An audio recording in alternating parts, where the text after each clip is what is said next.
Imagine your city hosts the largest tournament in the entire world. 50,000 guests fly in from every corner of the planet. They fill your streets, they pack your restaurants, they scream in your stadiums. Sounds like an economic dream, but what if every dollar they spend on tickets, not yours? Every dollar from TV deals, not yours. Every sponsorship from Nike, Coca-Cola, Visa, Adidas, not yours. And the price for hosting, taking care of venue, security, every bit of your city's responsibility. That is the exact deal 11 American cities signed with FIFA for the 2026 World Cup.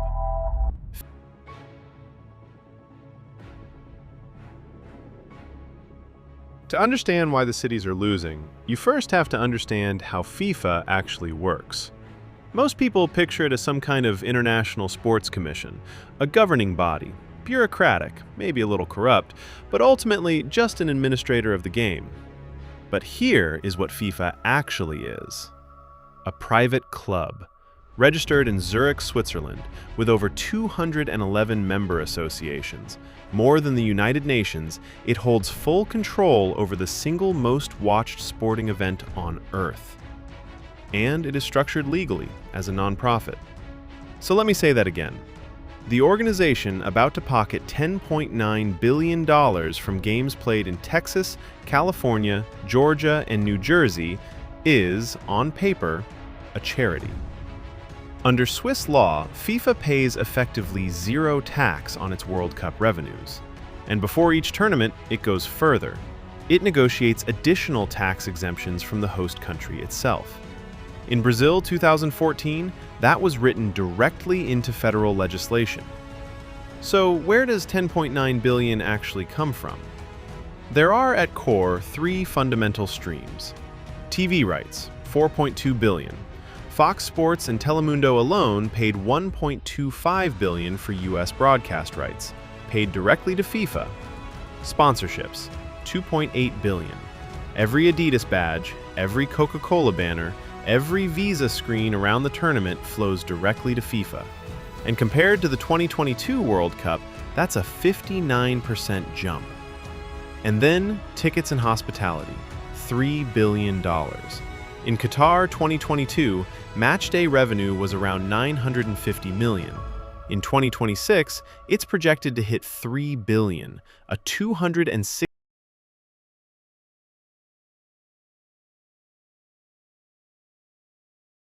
space that each city must furnish to FIFA at no charge. The cities were competing to host. There was genuine excitement. The contracts were signed years before anyone fully understood the long-term cost of what they said. So here is how the deal works. Cities provide the stadium infrastructure, the security apparatus, the transit corridors, the emergency services, and the fan festival spaces, all of it at city expense. FIFA retains full commercial control over the event, the tickets, the broadcasts, the sponsorships, every stream of revenue the tournament generates. An independent analysis found that hosting costs each U.S. city between $100 and $200 million. Across 11 cities, that's over $1 billion in public money, flowing out of American government budgets, not into them. But the contract doesn't stop there. As a condition of hosting, FIFA required every city to waive sales tax on World Cup tickets. Every single one. In Missouri, that's an estimated $1.9 million per match in foregone public revenue. Kansas City is hosting 6 matches. That's over $11 million that would have gone to schools, hospitals, public services, given away by law as a condition of being allowed to host. It's shameful, really shameful, not the stadium itself, but the fact that so much was spent on building it, which has pushed up rents in the area while there are no health services in the region. We don't have a basic doctor's surgery or a hospital. Why is that?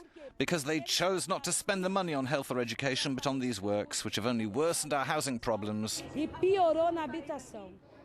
Legal scholars who studied these contracts for the International Sports Law Journal described it plainly. Extensive liabilities shifted onto the host city, extensive powers of modification reserved for FIFA, and no meaningful mechanism for cities to recover their costs if the projected returns don't arrive. One paper called the host cities unofficial sponsors of FIFA. You sign, you pay, FIFA keeps the money. But there was supposed to be a safety net.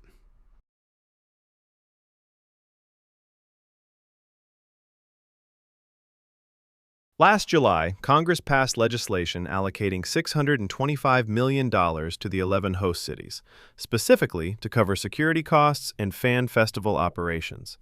This was the number every host city budget had been built around, the backstop. By March 2026, with fewer than 100 days until kickoff, not $1 of it had arrived.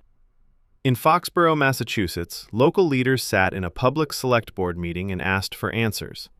The Boston Host Committee president was in the room. The FIFA operations director was in the room. 7 World Cup matches are scheduled at Gillette Stadium. Millions of visitors are expected. And nobody in that room could say where the security money was coming from. Board member Mark Elfman said this on the record. I gotta be honest with you, it baffles my mind that you guys are sitting here in front of me right now and how we still have no idea where this money's coming from. And FIFA's response, when ESPN asked, the funding issue was a matter to be sorted out between the federal government and the organizations representing the host cities. FIFA, the organization collecting $11 billion from this event, had, in their own framing, nothing to do with it. The consequences were already showing. In March, Newsweek confirmed what had been growing behind closed doors for months. Host cities were quietly pulling back. The fan festivals, the open-air watch parties that were supposed to give ordinary Americans who couldn't afford $8,000 tickets a way to be part of the World Cup, were being scaled back. New York and New Jersey altered their Liberty State Park plans. Boston scaled back. Seattle made adjustments. Publicly, officials used the phrase strategic recalibration. Privately, one source put it more simply. The question was no longer about atmosphere. It was about whether any of this actually pays for itself. Which brings us to the part of this story that FIFA has been hoping nobody would do the math on.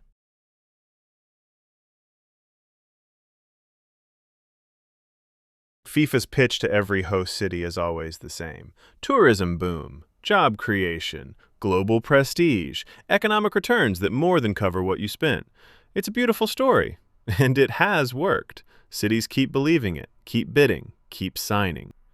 Researchers who studied the actual tourism data found that extra arrivals during the tournament, real people who came specifically for the World Cup, numbered around 200,000 above normal, a fraction of what had been projected. So where did everyone else go? They stayed home, on purpose. And this is the mechanism at the center of everything, the thing FIFA's economic models consistently undercount, and the thing that turns optimistic projections into post-event deficits. It has a name. Sports economists call it the substitution effect. Here is how it works. When a city hosts the World Cup, it fills with soccer fans. Hotels fill, prices go up. Crowds concentrate around stadiums and fan zones. The city changes character for a month. And for the tourists who are already planning to visit, the business travelers, the couples on vacation, the families who booked 6 months ago for a regular summer trip, that transformation is a reason to cancel, not to come. They reroute. They pick somewhere quieter, somewhere cheaper, somewhere that isn't dealing with 5 million soccer fans at once. The tourists who come for the World Cup don't add to the city's existing visitor base. They replace it. The gross number of people in the city might be similar, but the net economic gain is far smaller than anyone projected, because the high-spending regular visitors left and were replaced by soccer fans who brought their budgets with them and spent inside FIFA-controlled venues. And that last part matters, because inside those venues, the stadiums, the designated fan zones, the hospitality areas, it isn't local restaurants and local shops and local vendors who are selling to the crowd. It's FIFA's official sponsors: Adidas, Coca-Cola, Visa, companies who paid FIFA billions for exclusive commercial rights. So even the spending that does happen inside the event flows upward, away from local economies and toward FIFA's corporate partners. In Brazil 2014, FIFA officials asked local governments to physically clear street vendors from the areas surrounding stadiums. People who had set up small stalls to sell food and souvenirs to a crowd passing through their city removed, because they were selling locally made products that competed with FIFA's sponsors. A $216 billion tournament and a woman selling empanadas outside the stadium was a contractual violation. 200,000 people took to the streets in Brazil in protest.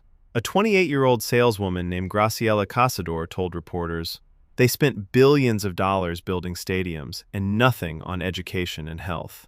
After the tournament, former Brazilian footballer and parliamentarian Romário called it the biggest theft in history. This isn't an anomaly specific to Brazil or South Africa.